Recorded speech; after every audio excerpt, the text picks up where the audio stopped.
ஒரு முக்கிய செய்தி கிடைத்திருக்கிறது, என்னவென்று பார்க்கலாம்.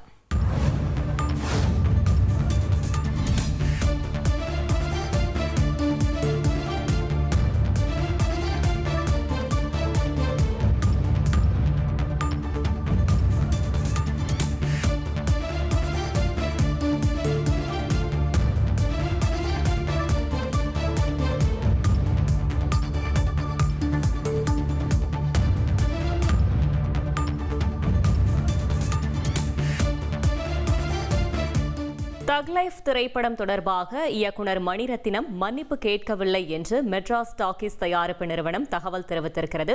மேலும் விவரங்களை செய்தியாளர் ராஜா வழங்கிட கேட்கலாம். ராஜா, வணக்கம். மேலும் தகவல்களை சொல்லுங்க.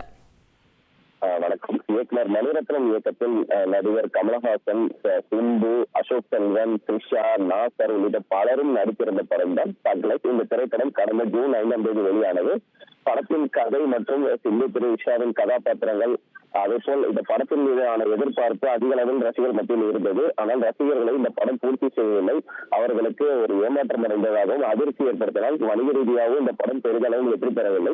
இந்த நிலையில் இந்த படத்தை குறித்து இயக்குனர் மணிரத்னம் ஒரு தெலுங்கு ஊடகத்தில் ஒரு பேட்டி அளித்ததாகவும், அதில் நானும் கமலஹாசனும் இணைந்து மற்றொரு நாயகனை கொடுப்போம் என எதிர்பார்த்தவர்களிடம் மன்னிப்பு கேட்கிறோம். நாயகனுக்கு திரும்புவது எங்கள் நோக்கம் அல்ல, முற்றிலும் வித்தியாசமான ஒன்றை வழங்கவே நாங்கள் நினைத்தோம். ஆனால் அதை நாங்கள் வழங்கியதை விட ரசிகர்களை எதிர்பார்ப்பு அதிகமாக இருந்தது. இதனால் தக் லைஃப் படத்தை விட ரசிகர்கள் எதிர்பார்த்த படம் வேறொன்றாக இருந்தது என தெரிவிக்கப்பட்டிருந்தது.